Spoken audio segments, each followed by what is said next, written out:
শুভ সন্ধ্যা।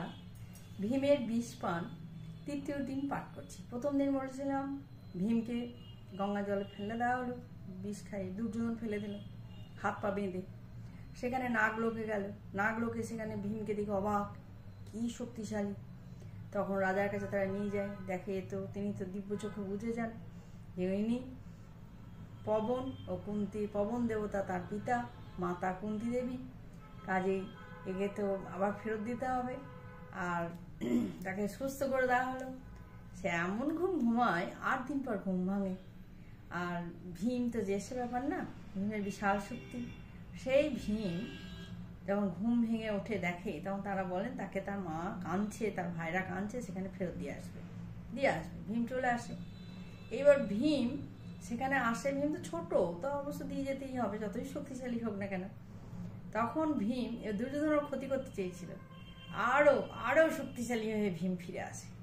তারপর যখন সমস্ত ঘটনা বলে, মাকে প্রণাম করে, যুধিষ্ঠিরকে প্রণাম করেন ভীম, এবং বাকি 4 ভাই, 4 জন বাকি মানে যুধিষ্ঠির যারা 3 জন তাকে চুম্বন করে।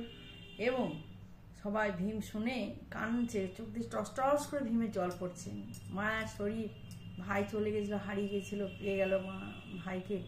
সমস্ত ঘটনা শুনে বলে এই কথা যেন আর কাউকে বলবে না, দুর্যোধনের প্রতি প্রতিশোধ ওদের নেয়নি এবং নেওয়ার মতন বয়সও না, সবাই বাচ্চা। তখন সব মনে রেখো, আর খেলা করতে যাব না, আমরা 4-5 ভাই আমরা সবসময় একসাথে থাকবো, যেন আমাদের কোনো ক্ষতি না করে। ওরা তো 100 ভাই। তা এই হচ্ছে কাশ্রী রাম দাসের লেখা, একটু পড়ি। হেতা নাগলোকে নিদ্রা যায় বৃকদর, নিদ্রা ভঙ্গ হইল 8 দিবস অন্তর। ভীম সচেতন দেখি বলে নাগগণ, আপন আলয়ে তুমি করো গমন।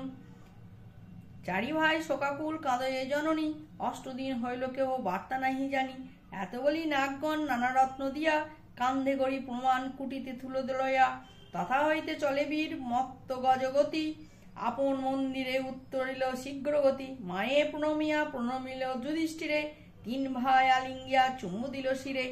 আনন্দিত যুধিষ্ঠির দেখি বৃকদর, হরিষে চক্ষের জল বহে দর দর।